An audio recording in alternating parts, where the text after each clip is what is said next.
मुंबई जैसे शहर में जो कॉस्मोपॉलिटन एरिया है, हमने कभी भी यहाँ जाति पाति का भेदभाव देखा नहीं। हमने कभी भी देखा नहीं कि लोगों ने अपने जाति पाति का भेदभाव किया। एक सेकुलर इंडिया है, सेकुलर देश है, सारे जाति के लोग हैं, हिंदू मुस्लिम सिख ईसाई। हम गाने गाते हैं, हम 15 अगस्त को झंडा फहराते हैं, हम 26 जनवरी को झंडा फहराते हैं और हम बातें करते। एक दिन हम गाना बजाते कि ये सारे जहाँ से अच्छा हिंदुस्तान हमारा। हम बातें करते हैं बड़ी बड़ी कि हमारा देश सबसे अच्छा देश है। सिर्फ एक दिन, मेरे ख्याल से 365 दिन ये देश हमारा है। कुछ दिन पहले अमेरिका में एक प्रेस कॉन्फ्रेंस हुई जिसमें हमारे अमेरिका के फॉरेन मिनिस्टर एंथनी ब्लिंकेट, साथ में हमारे डिफेंस मिनिस्टर राजनाथ सिंह जी,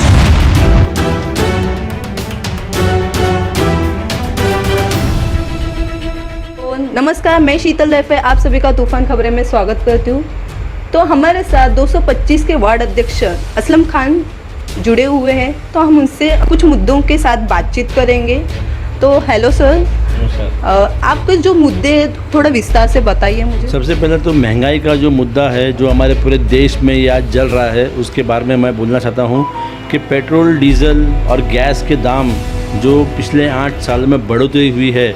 आपने देखा होगा जब मनमोहन सिंह की सरकार थी 2014 तक, तब पेट्रोल का भाव हमने नियंत्रण में रखा था, सरकार ने नियंत्रण में रखा था, जबकि crude oil all over India crude oil हमको 100 रुपये डॉलर के ऊपर था बैरल। लेकिन उसके बाद भी रेट्स 75 और पेट्रोल 75 था और डीजल तकरीबन 65 रुपीज़ था, वो कंट्रोल रखा था। और गैस का भाव 700 रुपये था। तब स्मृति ईरानी जी सर पे गैस सिलेंडर लेके चिल्ला रही थी कि ये महंगा है महंगा है महंगा है, अच्छे दिन आएंगे। और अच्छे दिन का नारा लेके हमारे प्रधानमंत्री नरेंद्र मोदी जी ने इस चुनाव में 2014 में उन्होंने कैंपेन किया, अच्छे दिन आएंगे। और एक बाबा थे, बाबा रामदेव, जो अभी गायब हो गए हैं और अभी सवालों से भागते हैं, उन्होंने कहा था एक इंटरव्यू में कि आपको 70 रुपये का पेट्रोल चाहिए कि 35 रुपये का पेट्रोल चाहिए। अगर आपको 35 रुपये का पेट्रोल चाहिए तो आप भाजपा का वोट दो। तो वो भाजपा को वोट लोगों ने दे दिया। अच्छे दिन के उनके सपने थे जो उन लोगों ने उनकी बात को सच समझा। 15 लाख का उन्होंने एक वादा किया था, उन लोगों ने उसको सच समझा, लोगों ने उनको वोट दिया। क्या मिला? ना 15 लाख मिले। पेट्रोल डीजल जो 70 रुपये का था आज हो गया 120 रुपये का, जबकि जो डॉलर बैरल आज 100 रुपये के अंदर है आज इंडिया में। उसके बाद भी ये महंगाई का दर है। उसके अलावा गैस जो 400 रुपये का था, जिसके स्मृति ईरानी चिल्ला रही थी, हेमा मालिनी जी चिल्ला रही थी, आज वो लगभग 1000 रुपये पे आ गया है। तो जो महंगाई के दर ये 8 साल में बढ़े हैं, तो ये मोदी सरकार की जो टैक्स की जो उनकी प्रक्रिया है, जितना वो टैक्स हमारे लोगों पे लगाती है और जितना उन्होंने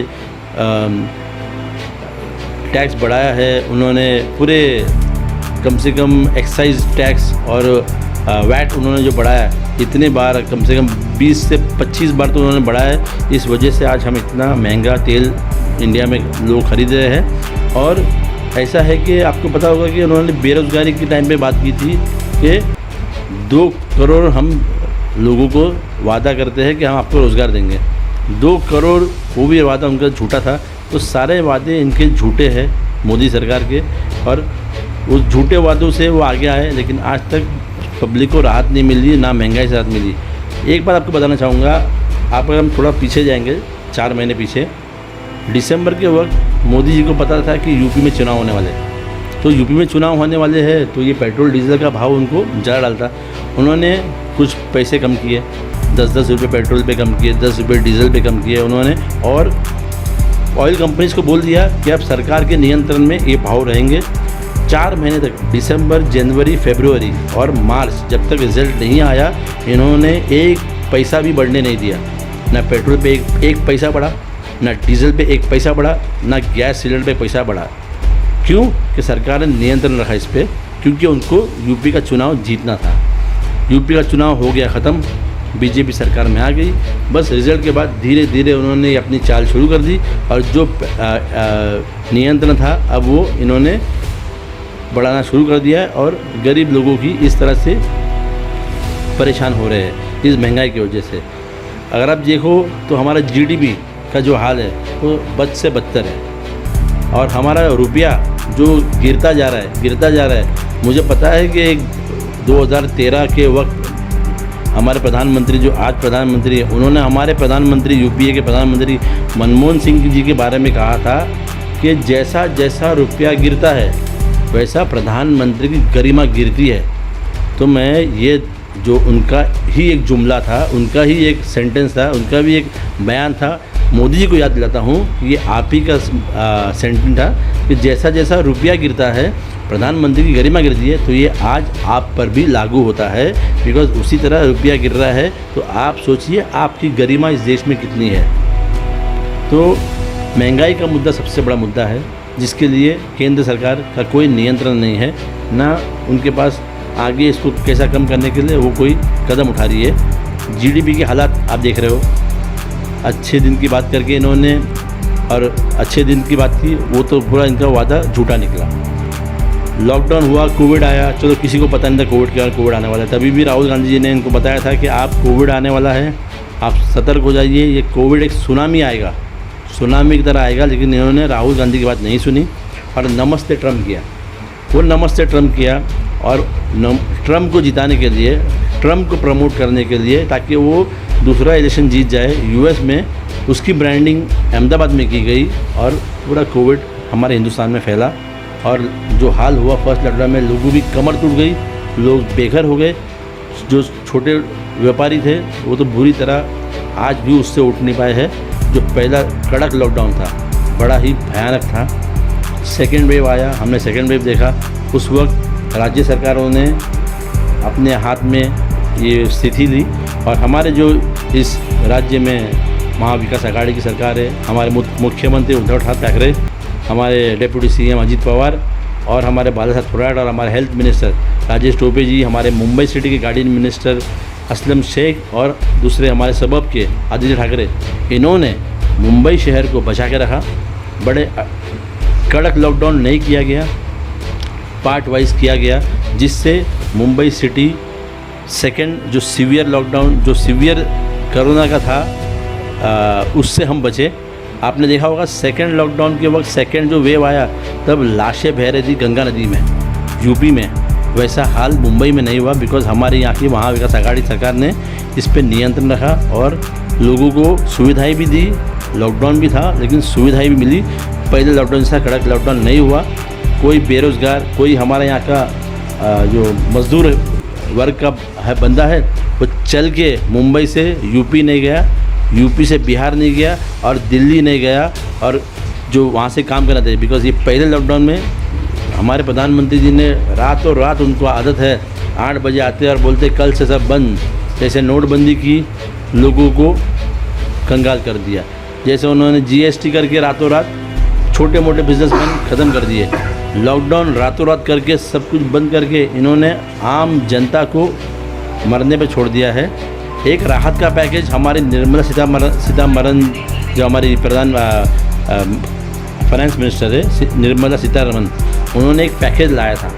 वो पैकेज किसको दिया, कहाँ गया, किसी को पता नहीं। एक राहत पैकेज था, वो आज तक पूरा नहीं हो पाया। तो ये सरकार सिर्फ वादे झूठे कर रही है और झूठी बातें कर रही है। और 8 सालों के कार्यकाल में अगर सबसे ज़्यादा अगर कुछ डेवलपमेंट इन्होंने किया है ना 8 साल में, तो वो डेवलपमेंट एक ही हुआ है, हिंदुओं को मुसलमानों से लड़ाओ, मुसलमानों को हिंदुओं से लड़ाओ, इनके बीच में नफ़रत पैदा करो। बिकॉज़ आज मैं इतने सालों से मुंबई शहर में रहता हूँ।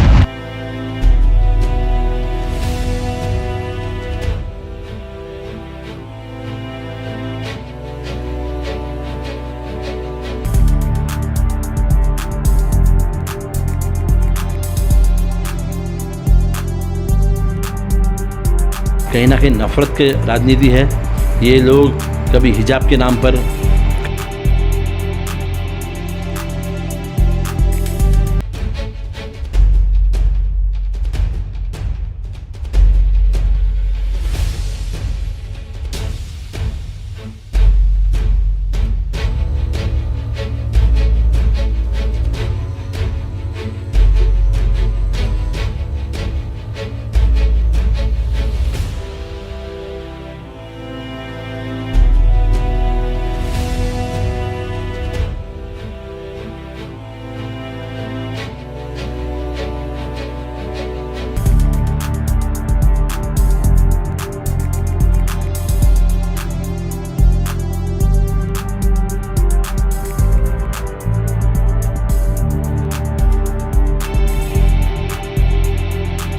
कुछ दिन पहले अमेरिका में एक प्रेस कॉन्फ्रेंस हुई जिसमें हमारे अमेरिका के फॉरेन मिनिस्टर एंथनी ब्लिंकेट, साथ में हमारे डिफेंस मिनिस्टर राजनाथ सिंह जी, जयशंकर जी जो हमारे फॉरेन मिनिस्टर है, इनकी एक साझा प्रेस कॉन्फ्रेंस में हमारे को एक शर्म की बात है हमारे इस देश के लिए कि एंथनी ब्लिंकेट जी ने साझा प्रेस कॉन्फ्रेंस में एक बयान दिया कि अगर इस पूरी दुनिया में ह्यूमन राइट्स वायोलेशन अगर हो रहा है, यानी कि माइनॉरिटीज़ को जो परेशान किया जा रहा है, अब जैसे कि हिंदुस्तान में माइनॉरिटीज़ मुस्लिम कम्युनिटी है, तो जो ह्यूमन राइट्स का वायलेशन, माइनॉरिटीज़ को परेशान करके, हैरान करके उनको दबाने का काम अगर इस देश में, इस पूरे वर्ल्ड में सबसे ज़्यादा किसी ने किया है तो वो मोदी सरकार ने किया है। इसका उन्होंने एक साझा प्रेस कॉन्फ्रेंस में उन्होंने बयान दिया एंथनी ब्लिंकेट ने, पर उसका जवाब ना तो राजनाथ सिंह जी के पास था, ना हमारे विदेश मंत्री जयशंकर जी के पास था। वो एक शब्द नहीं बोल पाए, बिकॉज़ ये हमारे देश में हो रहा है और ये पूरी दुनिया देख रही है। आज पूरी दुनिया की नज़रें इंडिया पे है, लेकिन वो 8 सालों से यही देख रही है कि हम हिंदू मुस्लिम के नाम पर लड़ रहे हैं। डेवलपमेंट किधर है? कहाँ है डेवलपमेंट की बात? गुजरात मॉडल की बात करके नरेंद्र मोदी जी सत्ता में आए थे। गुजरात मॉडल तो एकदम फ्यूज़ निकला, कुछ गुजरात मॉडल था नहीं, खाली एक झूठे वादे थे, झूठी जुमला था जो अमित शाह जी देते हैं। 15 लाख का जुमला उन्होंने खुद से कहा था। सही, हम गाने गाते हैं, हम 15 अगस्त को झंडा फहराते हैं, हम 26 जनवरी को झंडा फहराते हैं और हम बातें करते, एक दिन गाना बजाते कि ये सारे जहाँ से अच्छा हिंदुस्तान हमारा। हम बातें करते हैं बड़ी बड़ी कि हमारा देश सबसे अच्छा देश है, सिर्फ एक दिन। मेरे ख्याल से 365 दिन ये देश हमारा है। ये देश जितना हिंदुओं का है, उतना मुसलमानों का है, उतना सिखों का है, उतना ये जैनों का है, उतना गुजरातियों का है, उतना ये साउथ इंडियन का है, नॉर्थ इंडियंस का है। ये देश हम सबका है, तो हम सबको इस देश की प्रगति पे ध्यान देना चाहिए। माध्यम से, तूफान खबरें के माध्यम से आप हमारे दर्शकों को क्या संदेश दोगे?